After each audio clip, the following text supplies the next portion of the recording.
महाभारत का प्रसिद्ध वृतांत। पांडवों के महल माया सभा की गिनती पूरे ब्रह्मांड के सबसे सुंदर महलों में की जाती है, जिसे एक असुर ने बनाया था। कैसा था वो महल? महाभारत की कहानी श्री कृष्ण और अर्जुन के इर्द गिर्द घूमती है। अर्जुन पहले से शादीशुदा थे, लेकिन उन्होंने श्री कृष्ण की बहन सुभद्रा से भी विवाह किया। अर्जुन सुभद्रा के विवाह के बाद श्री कृष्ण और बलराम तमाम उपहार लेकर इंद्रप्रस्थ आए। एक दिन श्री कृष्ण अर्जुन के साथ खांडव वन में टहल रहे थे। जंगल में उनकी मुलाकात एक दुबले पतले ब्राह्मण से हुई। उसे देखकर ऐसा लग रहा था जैसे काफी समय से वह भूखा हो। दोनों ने उस ब्राह्मण से सवाल किया, क्या आपको खाने के लिए कुछ चाहिए? ब्राह्मण ने जवाब दिया, मैं आग का स्वामी अग्नि हूँ और हमेशा भूखा रहता हूँ। घी और मक्खन जैसी चीजों से ऊब गया हूँ और अब गर्म चटकते हुए पेड़ को भोजन बनाना चाहता हूँ, इसलिए अब इस जंगल को जलाना चाहता हूँ। अगर आप लोग मुझे कुछ देना ही चाहते हैं तो इस जंगल को भस्म करने में मेरी मदद करें। एक योद्धा को अपना वचन निभाना चाहिए। श्री कृष्ण और अर्जुन ने अग्नि को मदद करने का वचन दे दिया। अर्जुन और श्री कृष्ण ने अपना वचन पूरा किया और अग्नि को खांडव वन जलाने में मदद की। तक्षक नामक एक सांप उस वन की रखवाली करता था, जो इंद्र का बहुत प्रिय था। संयोगवश उस दिन तक्षक खांडव वन में नहीं था। इंद्र ने अर्जुन को रोकने की तमाम कोशिश की, लेकिन रोक नहीं पाए। जब जंगल जल रहा था तो उसमें से एक माया नाम का असुर निकला, जो आग की लपटों में फंस गया था। वह अर्जुन के पैरों पर गिर पड़ा।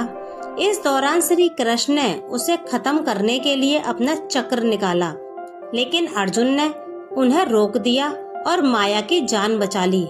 जंगल जब लगभग नष्ट हो गया तो अर्जुन और कृष्ण यमुना नदी के किनारे आए। वह असुर भी उनके पीछे पीछे चलने लगा। उसने श्री कृष्ण और अर्जुन से कहा कि आपने मेरी जान बचाई है, इसलिए जो कहेंगे वह करूँगा। माया एक प्रतिभाशाली शिल्पकार था।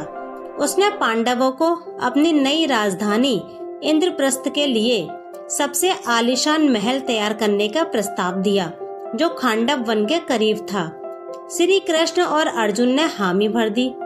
14 महीने के बाद उस उजाड़ धरती पर एक भव्य महल बनकर तैयार हुआ। पांडवों ने उसका नाम माया सभा रखा। महाभारत में जिक्र मिलता है कि पांडवों के माया सभा में सोने के 1000 खंबे लगे थे।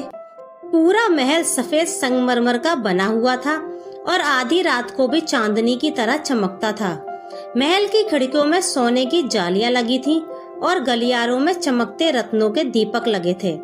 महल के चारों तरफ कमल, चमेली और कदम के फूल खिले रहते थे। माया सभा की आभा के आगे सूर्य की रोशनी भी फीकी पड़ जाती थी।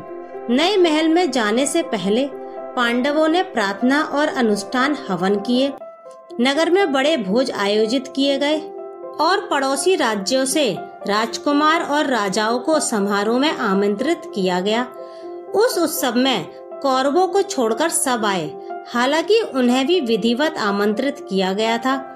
कौरव माया सभा को देखने नहीं आए, लेकिन हस्तिनापुर में दुर्योधन और उनके भाइयों तक माया सभा के चमत्कारों की कहानियां पहुंची। इससे उन्हें अपने चचेरे भाइयों से और चिढ़ व ईर्ष्या होने लगी। द्रौपदी के अब तक 5 पुत्र जन्म ले चुके थे, प्रत्येक पांडव से एक। युधिष्ठिर के पुत्र का नाम प्रतिविंध्य, भीम का सुत सोमा और अर्जुन के पुत्र का नाम श्रुतिकर्मा था। इसी तरह नकुल के पुत्र का नाम कुंती ने शतानिक और सहदेव के पुत्र का नाम श्रुतसेन रखा था। कृष्ण की बहन और अर्जुन की नई पत्नी सुभद्रा ने भी एक बेटे को जन्म दिया और उसका नाम अभिमन्यु रखा गया।